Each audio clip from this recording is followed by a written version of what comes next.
here, right? And it gives multiple examples of systemic issues with the geopolitics, international players, the United Nations. I mean, it's right there. I mean, it's not hidden.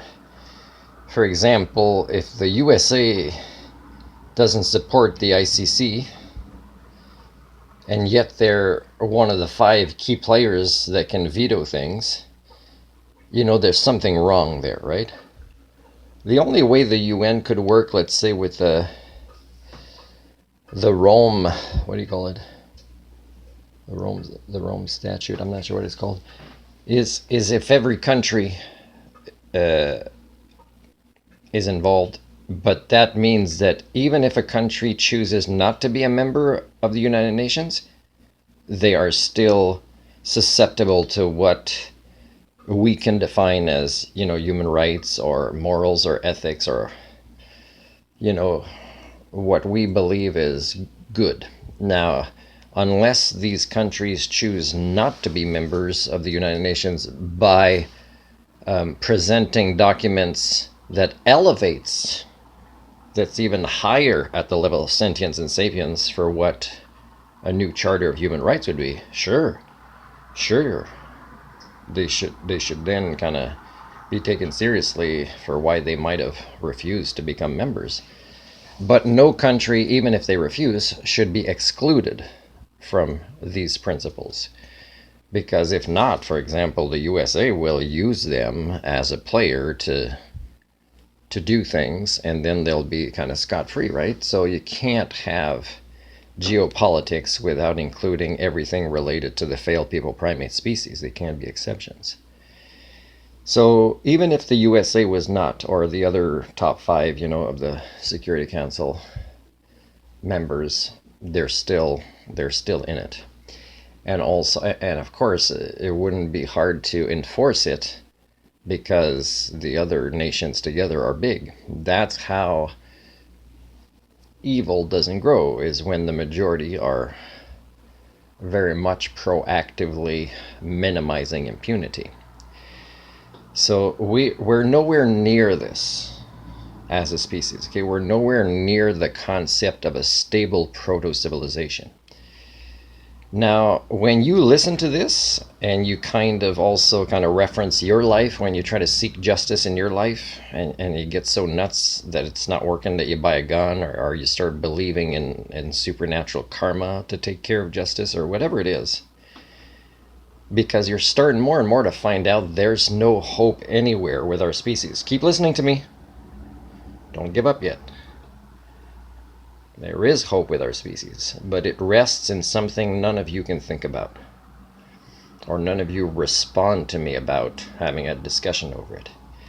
Because what you guys are doing with what is so fundamentally wrong with our species up here, creating systemic issues in everything, that even if you see a little bit of what seems to be positive about something, an organization, an institution, an individual, a leader, and even the insanity of thinking a millionaire or a billionaire is capable of altruism. If they were, they wouldn't be millionaires and billionaires. I've explained this before. It doesn't work like that. You don't accumulate that much wealth by valuing the human rights of majorities. You just don't. So for you to find hope, guys, is you've got to find it outside of all the paradigms that you all know about, including your own and the ones you hate in others, whatever it is. Because the only paradigm that will work to find hope that's not fake hope is to admit our species is very, very sick up here. If you don't admit this and don't talk about this, but talk about it in a way that I finally reach this upper paradigm where now that I admit this, it's so much easier to understand things, to not fall victim to misinformation or false hope, and to kind of, just become an inactive participant in the Anthropocene. So get rid of your human chauvinism realize you are not an exception. It's everybody is very, very ill up here. And then work on yourself and discuss how you're working on yourself. I've done this before. That's one of the most important ways to use the internet. Steve Boots, I'm sorry. I said you're one today. I wrote a comment. You'll probably never reply, even though there's really early on, probably less than 200 comments that you might see my short one. And I say Steve in capital letters at the beginning. I said you're starting to talk about what I'm talking about, and you're like 1/10 of the way there, and bravo. I would hope that as an educator or past educator, or with so many fans, that you'd want to increase your paradigms. I don't predict you will. But when you discuss the evils of capitalism, and there's ads on your YouTube channel, you must realize you are very, very ill up here.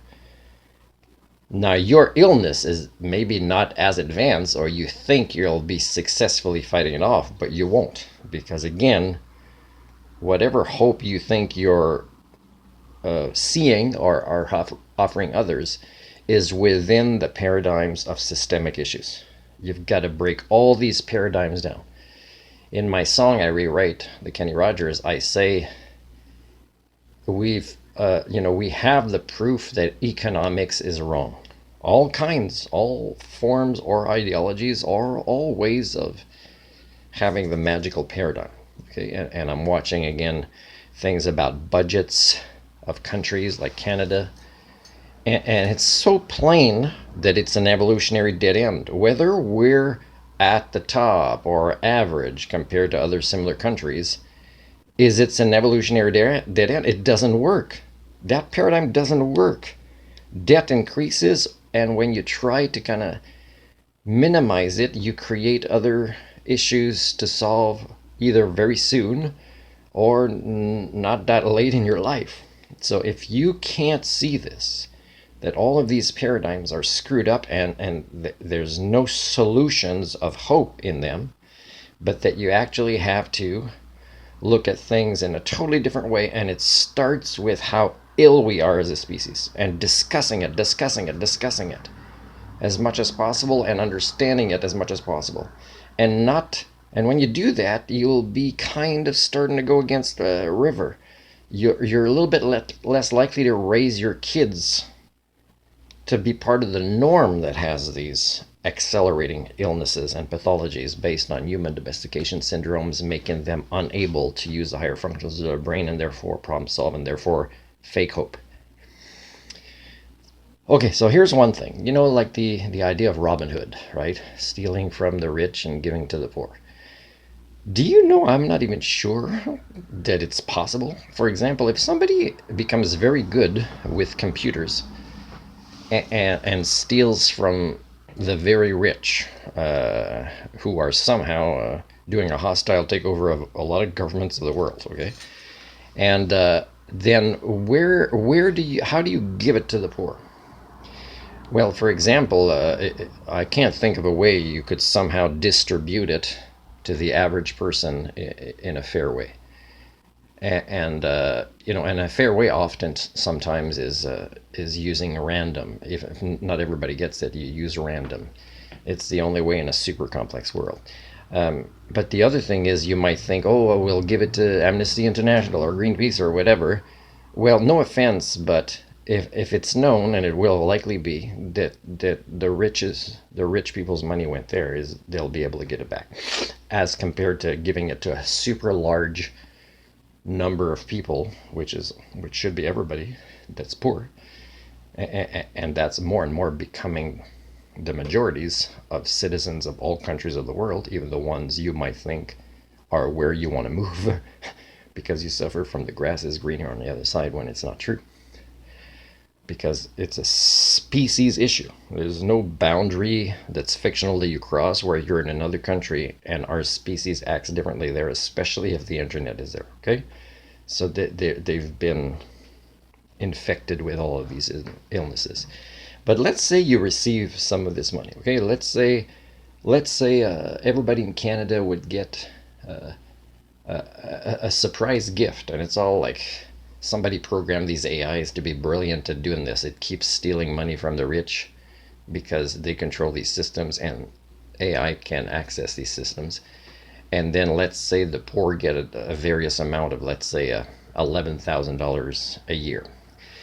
Well, you know how this plan won't work is the poor don't realize they suffer from these illnesses, and what they'll do is they'll spend money in ways that it returns to the rich. They won't, for example, learn how to build something, and if not, then buy something like where they can generate their own electricity and have a heat pump instead, and they, find ways to create more community gardens or things like that where, it takes away from where capitalism is. It's not necessarily the richer people. Like, of course, some people will lose their jobs if less people use grocery stores.